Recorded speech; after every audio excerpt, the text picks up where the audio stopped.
Good evening, everyone. All right, my name is Lobnah Okashah, and I am Program Manager at Kuwait Foundation for the Advancement of Sciences. My task is actually to increase the interest of students, youth, especially from age K to 12 in STEM. And for some of you who don't know what STEM is, it stands for Science, Technology, Engineering, and Math. Okay, now, sorry if there's, huh? Okay, next. All right. Unfortunately and fortunately at the same time is when you are almost last in the presentations, you tend to have people cover a lot of the things that you would like to talk about. And in my case, I had actually there should be a slide before that. Okay. I had 4 points that I wanted to talk about. Why? This is too loud. Maybe this is better. Okay. Why do we focus on cybersecurity? When to introduce cybersecurity into education? How and how to do it? And what is KFAS, which is Kuwait Foundation for the Advancement of Sciences, have planned to do about that? Okay. Thank you. Okay. Here we go. Okay. So why focus on the cybersecurity? A lot of you actually already saw that the cost of not making it a priority is expensive, and it entails a lot of lost money.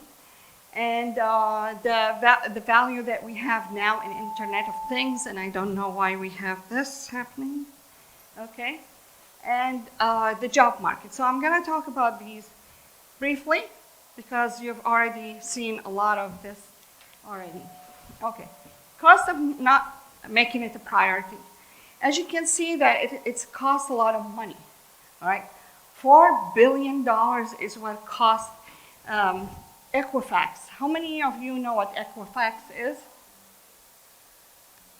No, okay. Credit Consumer Reporting Agency. It's a company that actually is used by banks and to check on a credit for the person, make sure that they are qualified to get a loan from the bank. And if you have a lot of debt and you have a lot of loans, they actually give you a lower score, which discourages the banks from actually giving you the loans. Also, the companies, okay, all right, can I turn this off and use the microphone? Testing, 1, 2, 3. Let's try this one. Maybe you can use this one over here. Okay, and I promise I won't sing. All right. So Equifax also is used by companies to do a check on the person who applies for a job to make sure that he is worthy of the job. So it was hacked, their database was hacked and breached, and it cost them $4 billion. And still there's a litigation on it. And if you follow that link that I have up there, you can see that they are still dealing with settlements. According to the statistics, leave the other stuff, but focus on the one on the children. 1 million children in the U.S. were victims of identity theft. That is a big number, okay? And this is the data that we have from the States, but you can imagine we do have kids that became victims of identity theft on a major scale. And it cost the parents $540 million out of pocket money. So it is not only that it affects banks, companies, it does affect individuals, and it affects children, which is a very, very serious business here. Because once these kids are hacked with personal data or with, especially with cyberbullying and blackmailing, like we all know about a lot of incidents where girls befriended some people, and they send them pictures, personal pictures, and they blackmailed them and got in trouble with their families, and some of them were really heavily punished by their families based on that. So all in all, we have a big major issue that actually drives us to really take it seriously. And according to the statistics, 51 are the number of times children become victims of cybersecurity or identity theft versus an adult. All right, let's move on to the next one. Okay, one of the things that is not quite accurate is a lot of people do not report any identity theft, because a lot of people are afraid and ashamed, actually, to be labeled by their family and friends that they were stupid or idiots by giving their information out. So despite the fact that we have a spike in the data, but we still have a problem that people do not report it. And we need to make more awareness about the value of it, that people or the victims don't get ashamed of reporting it. And this is a major thing, that it's a responsibility, a social responsibility on our society to do that. Okay, moving on. Some of you might have noticed the news on November 10 about the guy, the hacker, the Asian hacker that got arrested. How many of you knew about that? Oh, good, good. There's a good awareness out there. All right. So, yes, we have hackers in Kuwait that are tied up with the international network. And it is really a serious issue, but a lot of us are not paying attention to this on the news. Google in 2020, they removed 600 Android apps suspected of fraud. So you can imagine, this is so much. And our kids are downloading these apps like crazy. All right. In a presentation by Kaspersky Research, they highlighted Kuwait has a spike 64%. To us, this is very high, and we really need to think about it and take it seriously. It's not something that we can just shove it under the rug. It's a very serious matter. All right. Internet of Things. Everything has a smart chip now. The appliances, all of them do. So let's think about a couple of incidents that would be actually serious. All right. A lot of the A students that build their career on maintaining a 4.0 average, looking for universities to go to, okay, and somebody goes and hack their records and ruin their career and their future. What does that have on the kid? Some kids would commit suicide, and some kids will actually go on a rampage and killing people. So it does have a serious ramification of cyber bullying or cyber terrorism, that it actually does cost us lives. Somebody can have a vendetta against somebody and will actually go and modify medical records and change the medication, and boom, a lot of sudden that person is dead. All right, especially if they actually have something seriously between that person and the patient, or they want to inherit him. It's a Stephen King kind of scenario, but it can be true, and it has happened in some places. All right, home security. Well, definitely the least of your worries is not to be able to go home and be able to open your house and enter it, but definitely you don't want it to be on fire, set by somebody, or be robbed. And that's the Internet of Things, when everything, your appliances and your garage door and everything is hooked to the internet with your mobile. Somebody can hack into that. Okay. Job market. All right. Our kids these days, this generation, what is it, alpha now? Because there's Generation X and Generation Z and Generation Alpha, right? Their focus is on money.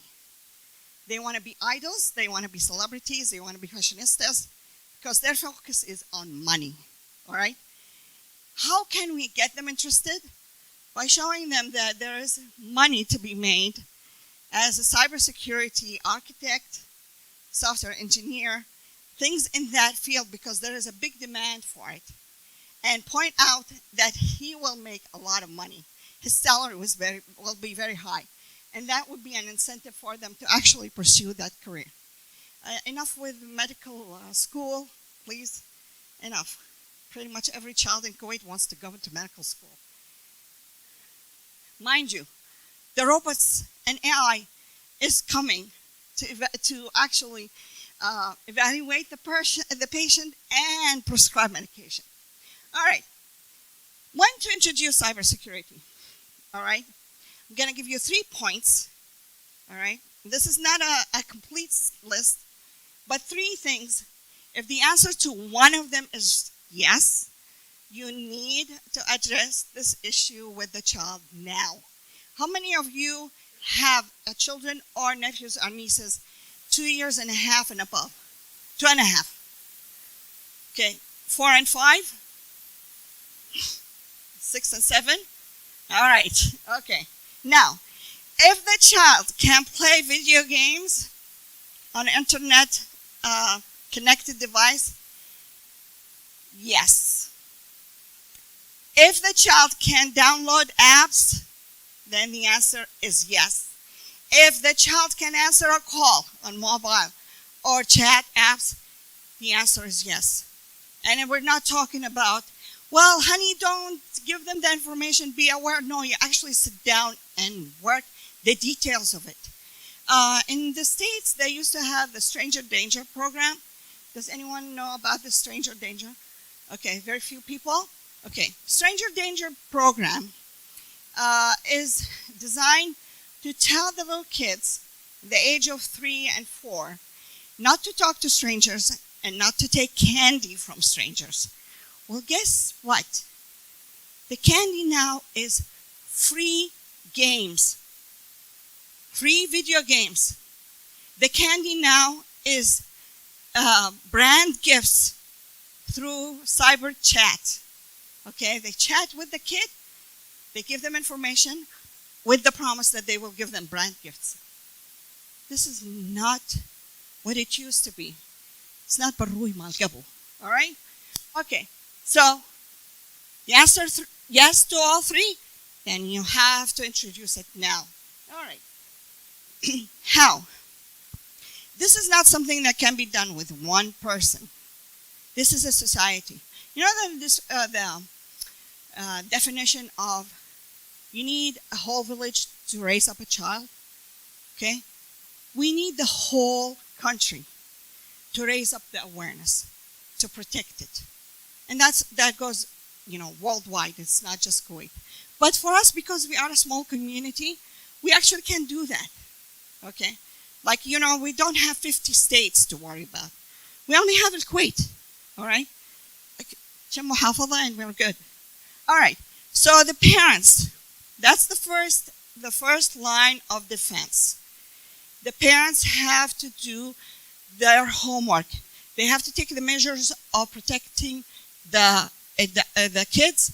They have to educate them, and they have to put cyber walls, firewalls on their appliances and devices that are in the home. All right? A lot of parents don't do that. They don't know what apps their kids are downloading. They don't know what who they are talking to. This is serious, people. So parents and the home is the first place. Second place is the media, and we hope that entities like CITRA would take it seriously. And it's funny, we were talking about that during lunch break. That should be on the billboards. Where is Dr. Sarah? Thank you. Yeah, it should be.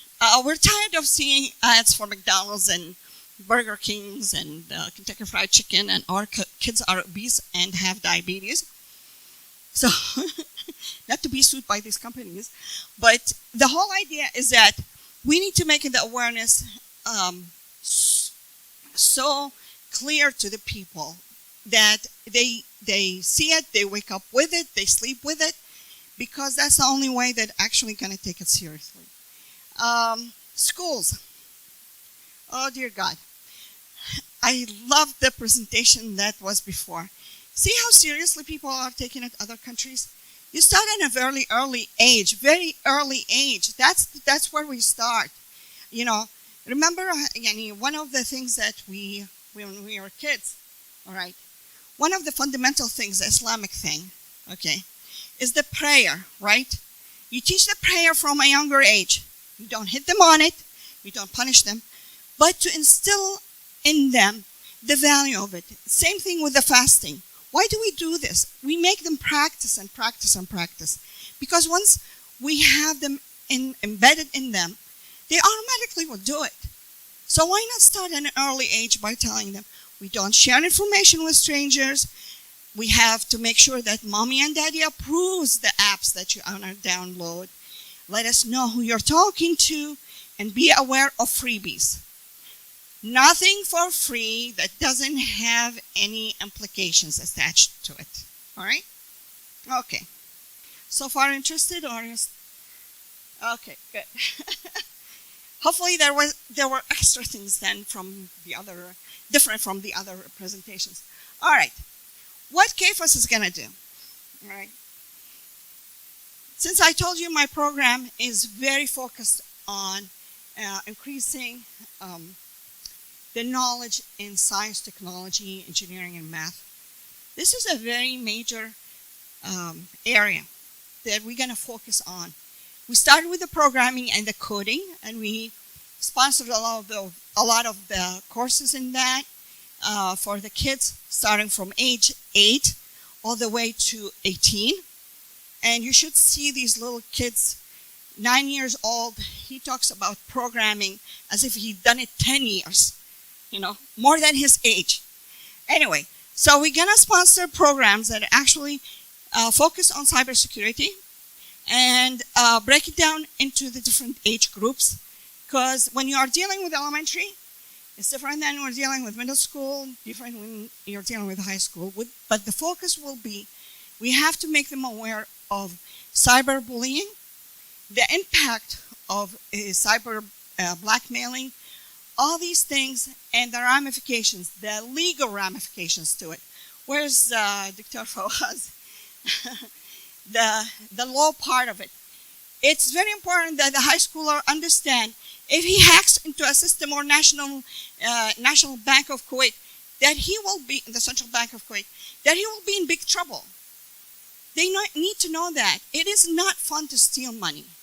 It is not fun to hurt other people's feelings. It's not okay to actually post pictures inappropriate about somebody. It is not acceptable to start rumors about other people and ruin their careers.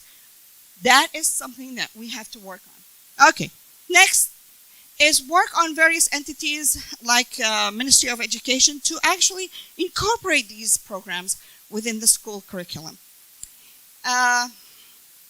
Teachers. Somebody talked about teachers and the importance of teaching the teachers. Absolutely. If we make the teachers aware, they will inject